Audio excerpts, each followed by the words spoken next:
60 वर्ष का व्यक्ति हो जाए उसको तुरंत अगले महीने से अपने आप पेंशन शुरू हो जाए। मात्र एक कागज पर आपको साइन करना होगा। मेरे प्यारे भाइयों बहनों, आज मैं हरियाणा के अपने उन भाइयों बहनों से बातचीत कर रहा हूं जिनकी आयु 60 वर्ष पार, और अभी हो सकता है आप लोग 65-70 के भी ना हुए हों। और इसलिए मैं ये मान के चलता हूं कि आप सब ऐसे व्यक्तियों के लिए जिनकी आयु 60 वर्ष से ऊपर हो जाती है, उनको एक सम्मान निधि के नाते भी योजना शुरू की थी। और वो योजना शायद 100 रुपए के आसपास से शुरू हुई थी। समय बढ़ते बढ़ते उसमें बढ़ोतरी हुई। और मुझे ध्यान है कि जब 2014 में हम लोगों ने सरकार संभाली तो उस समय ये पेंशन 1000 रुपये मासिक थी। हमें लगा कि इसमें बहुत कमी है, इसको बढ़ाना चाहिए। लगातार हर वर्ष 200 रुपये, 250 रुपये, 200 रुपये इस नाते से बढ़ाते बढ़ाते, और अभी 1 अप्रैल अगला जो 2023 का महीना शुरू होने वाला है, उस समय ये हमारी जो पेंशन है, जो सम्मान निधि है, ये 2750 रुपये हो जाएगी। कहाँ 1000 रुपया, कहाँ 2750 रुपया। अब इस नाते से हम अपने प्रदेश के लगभग 18.5 लाख बुजुर्गों को ये हर महीने राशि पहुंचाते हैं। 460 करोड़ रुपए से ऊपर ये राशि हर महीने पहुंचती है। जब ये क्रम चलता हुआ हमने वर्षों तक देखा, एक बात और ध्यान में आई कि ऐसे सब बुजुर्गों को अपनी जब 60 वर्ष होने के बाद नई पेंशन बनानी पड़ती है तो उनको दफ्तरों के चक्कर काटने पड़ते हैं, दरखास्त लेकर के अपनी दस्तावेजों की फाइल बनानी पड़ती है, और फिर धक्के खा खा करके भी उनकी महीनों वर्षों तक पेंशन ही नहीं बनती है। कभी उनका वार्षिक नहीं मिलता उनको,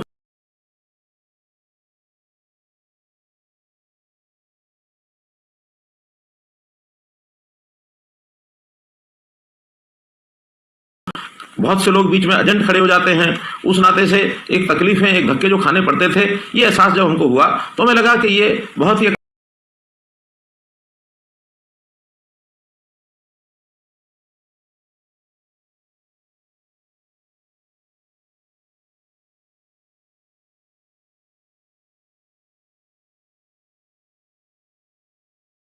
अन्यायपूर्ण एक व्यवस्था है, इसको बदलना चाहिए। हमने इसमें बदल करके जब परिवार पहचान पत्र बनाया और हर परिवार का डाटा ये हमारे पास आ गया,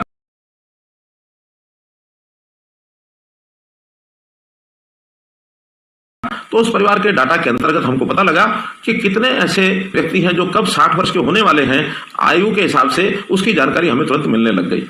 अब 2 ही कंडीशन है किसी भी बुजुर्ग की वो पेंशन शुरू हो, या तो व्यक्ति 60 वर्ष का हो गया है, और या फिर जो 60 वर्ष का हुआ है वो दोनों पति पत्नी की आय ये 2 लाख रुपए से कम होनी चाहिए। जब ये 2 लाख रुपए की बात आई तभी भी ध्यान में आया कि यार 2 लाख रुपए कम नहीं है, हमें लगा 2 लाख रुपया ये कम है। तो इस अगले महीने से हमने इस आय को भी बढ़ा करके 2 से 3 लाख रुपया कर दिया है, और इस 3 लाख के करने के बाद बहुत से लोग इसमें नए और जुड़ गए। तब ये भी व्यवस्था बनाई कि जिस महीने में 60 वर्ष का व्यक्ति हो जाए उसको तुरंत अगले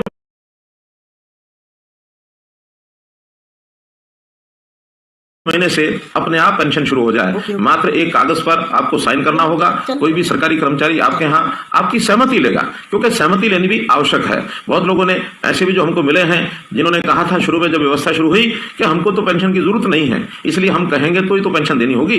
इस नाते से हमको ये भी लगा कि ऐसे बहुत से लोग हैं जो शायद ऐसे अवस्था के बाद भी उनको लगता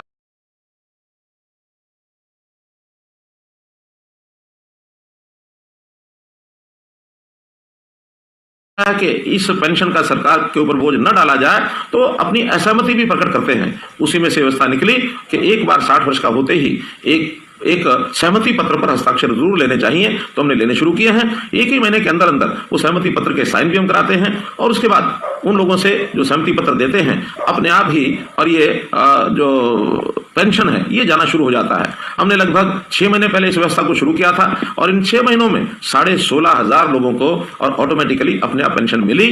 तो ऐसे जो 16,500 लोग हैं, आज मैं उन सब 16,500 लोगों से उनके साथ टेलीफोन का संपर्क करके और ये बातचीत कर रहा हूँ। निश्चित रूप से आपके मैं अनुभव भी बाद में सुनना चाहूंगा कि इस ऑटोमेटिक पेंशन बनने में कहीं आपको कोई कठिनाई तो नहीं आई है। मेरा पूरा विश्वास है कि ये कठिनाई नहीं आई होगी। अगर कोई आई भी होगी तो इसको हम तुरंत जो है दुरुस्त भी करेंगे, ठीक भी करेंगे। अब ये तो ऑटोमेटिक पेंशन बनने की बात है, लेकिन हम लोगों ने इस पेंशन को जो पहले से बनी हुई है उसमें भी लगभग 18.5 लाख परिवार जो मैंने बताए हैं उनको हम ये पेंशन दे रहे हैं। और इस पेंशन के माध्यम से मुझे ये भी ध्यान है कि आखिर तो हम परिवार वाले लोग हैं, हमारे बेटे बेटियां पोते पोतियां, हमारे सब परिवार के लोग, कभी कभी उनको सहयोग करना पड़ता है, उनको मान सम्मान करना पड़ता है, उनको कोई कहीं ना कहीं दान दक्षिणा देने की भी हमारी मन की इच्छा होती है, तब भी हम देते हैं। तो एक सुविधा ये हरियाणा के लोगों को जो मिल रही है, लगभग 2750 रुपए की जो अब योजना अप्रैल से बनी है, ये भी एक दावे के साथ मैं कह सकता हूं कि इतनी राशि केवल हरियाणा प्रदेश ही है जो ये 2750 रुपया और ये दे रहा है, और किसी प्रदेश में इस प्रकार की व्यवस्था ये ऐसी नहीं है। तो मित्रों, भाइयों बहनों, मैं तो आपको आज यही कहूंगा कि हम लोग जो ये एक लाभ सरकार से ले रहे हैं, तो इस लाभ के बदले में हम लोगों को, क्योंकि हमारी आयु भी 60 वर्ष ही हुई है, तो 60 वर्ष होने के बाद आखिर व्यक्ति का शरीर स्वस्थ रहता है, काम करने योग्य रहता है, तो हमें अपने इस आयु के पड़ाव में आकर के अपने काम के साथ साथ सामाजिक कामों में भी जाना चाहिए। ऐसे जितने भी हमारे रिटायर्ड लोग हैं, जितने ऐसे बुजुर्ग हैं या नौजवान भी हैं जो अपने आप एक स्वयं सेवक के नाते, एक वॉलंटियर के नाते काम कर सकते हैं, उनका भी एक पोर्टल बनाया है, उनको हम रजिस्ट्रेशन कराते हैं। और रजिस्ट्रेशन कराने के लिए अगर अपना मन माने कि हमको आखिर कोई ना कोई समाज का काम करना चाहिए, क्योंकि जैसे मैंने कहा, ये समाज है, ये हमारा परिवार है, एक छोटा परिवार जिसके अंदर हम पैदा हुए, हमारे आगे परिवार के सदस्य, बेटे बेटियां, बहन भाई, हमारे जो दोते दोतियां, पोते पोतियां और हमारी बहुएं, हमारे दामाद, एक परिवार, दूसरा परिवार, ये सारा समाज, ये भी एक परिवार है। वसुधैव कुटुंबकम, ये बात हमारे ऋषि मुनियों ने भी हमेशा कही है कि अपना जो मन है ये बड़ा करना चाहिए। ऐसा कहते हैं, अयम निजा प्रोवेति, यानी ये मेरा है, ये तेरा है।